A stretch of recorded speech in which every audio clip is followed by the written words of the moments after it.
Jerome Robbins was an incredible observer of human behavior. There's a movement in West Side, which is the famous snap of the finger, you're just doing that. And people think, oh, it's jazz, so they're just keeping time. He got that from observing people and taking in subject matter that he was working on for West Side.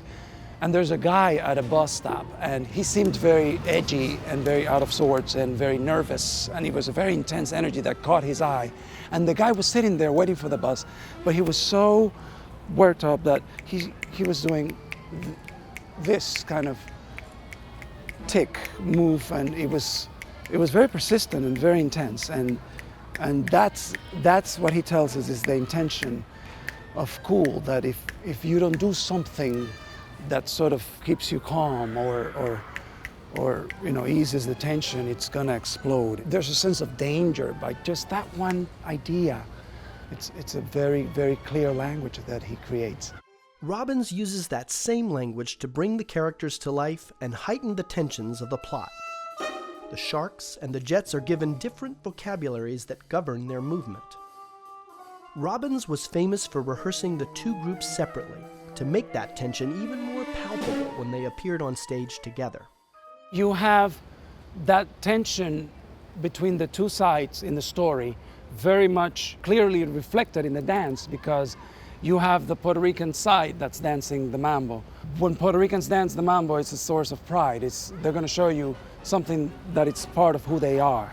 You see in the mambo all the influences of what mambo is about, which has Spanish and has African rhythms in it. And so you have the Puerto Ricans, for instance, just, challenging the jets forward with a little bit of a, it's like, this is where I come from, and it's very elegant, and it's very Spanish, and it's very Caribbean, and then there's a little Caribbean Afro influence, and they are very good at that as well because it's part of their makeup. And then you have the Anglo-Saxon side, the Polish boys that are like, we'll do mambo, we're gonna do it American because we're in America. So you have them sort of like, doing, they're doing the mambo, but they're like mocking it. And they're getting down, and they're like sort of like, it's a more athletic approach. It's a more kind of like no style. We are, the sharks are showing style. They're like, we don't need style. We got power. We got strength. So you always have that fighting that translates from the streets onto the dance.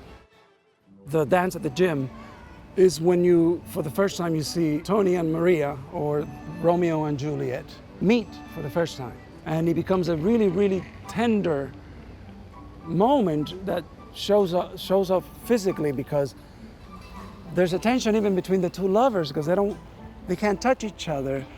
They know it's prohibited, but there's something that's attracting. So even if it's a beautiful, very gentle moment, he still keeps it real in terms of what would happen to two human beings that have that experience. And that first moment is very clear. And then he brings it down, and we do a little cha-cha. But instead of doing a cha-cha, the traditional fast cha-cha-cha that you do in a social setting, he turns it into a romantic dance. And he takes a softer connotation, and then it becomes more sensual and almost innocent at the same time. So moments ago, you had the energy of the two gangs out-dancing each other, and then you have the most beautiful love story happening in front of your eyes.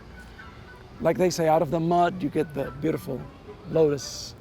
It's a beautiful contrast, and that great artists create those contrasts. It's breathtaking.